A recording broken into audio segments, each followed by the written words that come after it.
History will soon be just that, history. But before the former HF Grebey School is gone for good, reporter Kim Zabori took one last look inside. The equipment is on site. The crews are standing by as demolition of the old HF Grebey Junior High School in Hazleton is set to begin. Today, we were lucky enough to take one last walk through with city officials.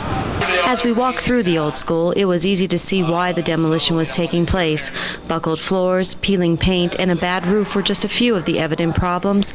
City engineer Bob Dockery told us about the main cause of the disrepair. Well, basically, once the heat is turned off and it's allowed, it goes through a freeze-thaw cycle, the floors start to buckle, and then the roof came in, and there's huge holes in the roof. So just the elements and rain and snow have been allowed to come into the building for probably 7 years now.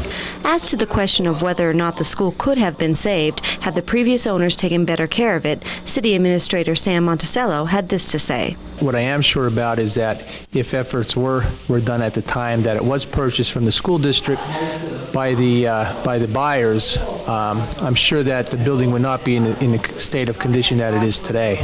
At this point, it's virtually unsavable, as you can see. As we continued our tour, Sam, Bob, and one well-known former student of Grebey reminisced about the days they spent at the school and how they felt about the demolition. They were some of the best times of my life. As you know, as we've been walking around these hallways, I was able to name almost every teacher that I had in the classrooms that they taught in. Well, I went here in the 70s, and probably of all the schools I attended, I probably had the best time in this building, just because of the guys I used to hang around with and all that stuff. But it's heartbreaking to walk through it and see what's become of it. A few things other than memories may be preserved as crews are trying to remove and save some of the artistic frescoes inside the building and the presidential busts outside.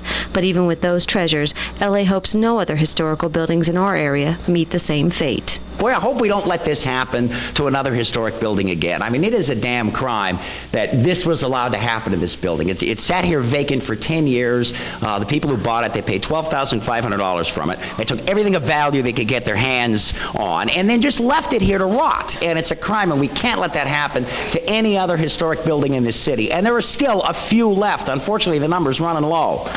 What once was a gymnasium, a place filled with kids not only for gym class but for school dances as well, now sits behind me, abandoned and awaiting demolition. Reporting from the old HF Grebey Junior High School for 35 Live News, I'm Kim Zabori. Thank you, Kim. Very sad to see. Coming up, the